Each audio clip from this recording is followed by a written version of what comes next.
আজকেও যদি হুমায়ূন স্যারকে নিয়ে আপনার কোন কথাটি মনে পড়ছে এই মুহূর্তে? জুলাই মাস পড়ে গেল। সারা বছর সারাদিন স্যারের কথা মনে পড়ে। জুলাই মাস আসলে বেশি করে মনে পড়ে। সুতরাং স্যারের কথা তো মনেই পড়ছে। বর্ষাকাল চলে এসেছে, বৃষ্টি হচ্ছে। বৃষ্টি মানেই হুমায়ূন স্যার। বৃষ্টির সঙ্গে স্যারের যোগাযোগ অনেক বেশি। তো বৃষ্টি হলে স্যারের কথা মনে পড়ে। অভিনয় করতে গেলে স্যারের কথা মনে পড়ে। দেনা পাওনা করতে গেলে স্যারের কথা মনে পড়ে। কারণ স্যারের নাটক করে দর্শকদের যে প্রশংসা পেয়েছি, দেনা পাওনা করে ঠিক সেরকম প্রশংসা পাচ্ছি। তো তখনও হুমায়ূন স্যারের কথা মনে হয়।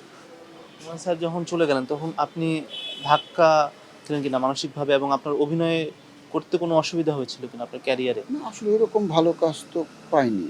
মাঝে মধ্যে পেয়েছি। যেরকম এই কাজটা আমি বলব এটা, যে অনেক দিন পর একটি অনেক ভালো কাজ করছি এবং অনেক পরিমিতি বোধ সম্পন্ন অভিনয় করছি।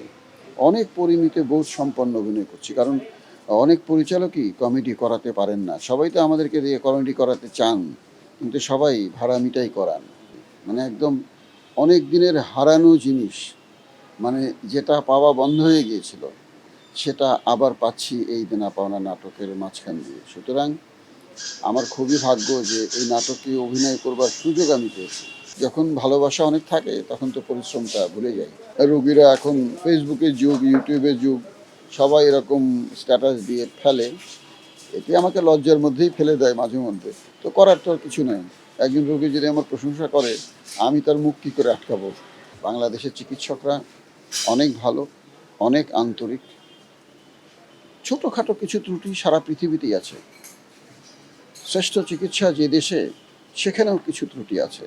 সুতরাং আমাদের মাঝেও কিছু ত্রুটি থাকতে পারে, কিন্তু বাংলাদেশের চিকিৎসকদের পক্ষে শতভাগ আমি নিজে চিকিৎসক বলে না, আমি জানি বাংলাদেশের চিকিৎসকরা কত ভালো চিকিৎসা করেন, কত আন্তরিক, কত ত্যাগী। তো আসলে তো মানুষের চাওয়ারও শেষ নেই, পাওয়ারও শেষ নেই। এটা হচ্ছে মূল কথা।